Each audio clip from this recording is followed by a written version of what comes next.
देखो हमने ना सबसे फर्स्ट में अपनी डेफिनेशन पढ़ी थी आर्टिकल। अब आर्टिकल काय में आता है? आर्टिकल डिटरमिनर्स में आता है। काय में आता है? डिटरमिनर्स। जिनको हिंदी में बोलते हैं निर्धारक शब्द। निर्धारक शब्द वे शब्द होते हैं जो नाउन और प्रोनाउन के पहले आते हैं। किसके पहले आते हैं? नाउन और प्रोनाउन के पहले। कल पढ़ा था। इसके बाद हमने उसके टाइप्स भी पढ़े थे कि there are two types of article, यानी कि दो प्रकार के क्या होते हैं? आर्टिकल। पहला प्रकार है इंफिनिट, जिसमें क्या आता है? द। उसके बाद सेकंड था इंडेफिनिट, जिसमें क्या आता है? हाँ, और ये वाला उसका भागेन की नाम है। और उसके प्रकार जो होते हैं ये दो प्रकार, ठीक है? ए और एन। इसको क्या बोलते हैं इंग्लिश में? कौन सा आर्टिकल है ये? इंडेफिनिट। इसके बाद आगे बढ़े थे वापस से हम ये, इसको हम बारी बारी से देख रहे थे। इसके बाद स्टेप सीख रहे थे कि ए का यूज कैसे होता है, एन का यूज कैसे होता है। तो हमने ये चीज भी कल रिपीट कर ली थी। इसको वापस दोबारा अपन देखते हैं कि जब ए का यूज होना होता है या करते हैं तो उसके लिए सबसे पहले हमें क्या चीज देखनी पड़ती है? सबसे पहले हमें कॉन्सोनेंट या वोवेल देखना पड़ता है। तब जब हम ए या ए एन का यूज कर रहे हैं तब। और उसके लिए हमें क्या पढ़ना पड़ता है? सबसे पहले क्या पता होना चाहिए? नहीं, आपने बचपन में ये चीज पढ़ी हो, ए से लगाकर जेड तक। अगर आपको अल्फाबेट नहीं आता तो आपको आर्टिकल थोड़ा समझ में कम आएगा, क्योंकि इसके लिए वोवेल और कॉन्सोनेंट चाहिए अपने। आपको ये तो पता है ना वोवेल कौन से होते हैं? कॉन्सोनेंट कौन से होते हैं? कितने होते हैं ये भी बताया ना? ठीक है, ये आपने कल नोट कर लिया था। इसके बाद नेक्स्ट जो था हमारा वो था a an, use of a an. इसका अर्थ हम पढ़ेंगे और इसको ध्यान से आपको पढ़ना है।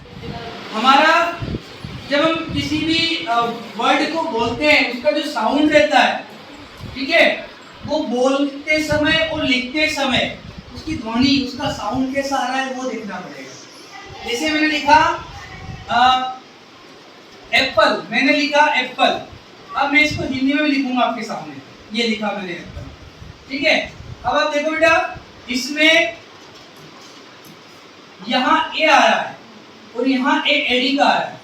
इसको लिख रहे हैं तो भी क्या है? वोवेल। बोल रहे हैं ना ना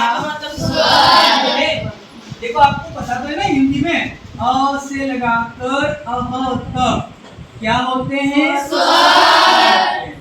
क से लगाकर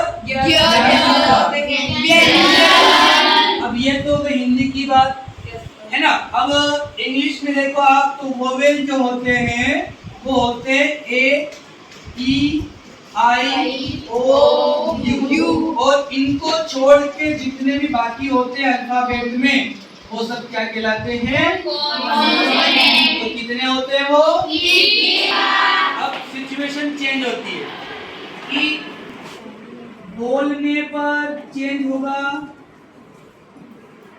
और लिखने पर भी चेंज होगा।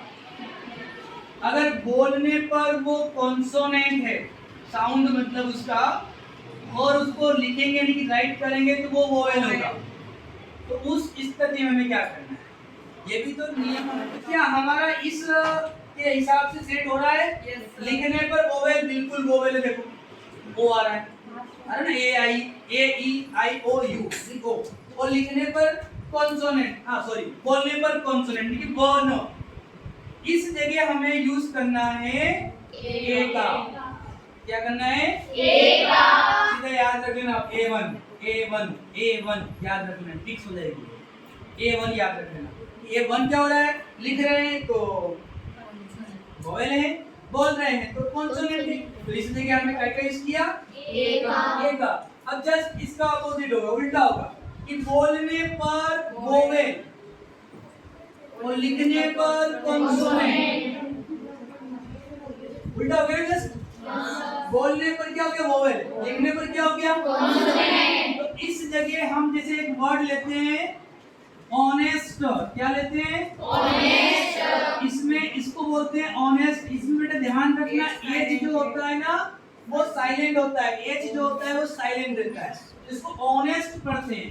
तो इस कंडीशन में आप यूज करिएगा, इस कंडीशन में आप यूज करना काय का, इस कंडीशन में आप यूज करना ए एन का, कि जब बोलने पर कॉन्सोनेंट होगा लिखने पर वोवेल होगा तो काय का यूज करेंगे ए, बोलने पर वोवेल होगा लिखने पर कॉन्सोनेंट होगा काय का यूज करेंगे ए।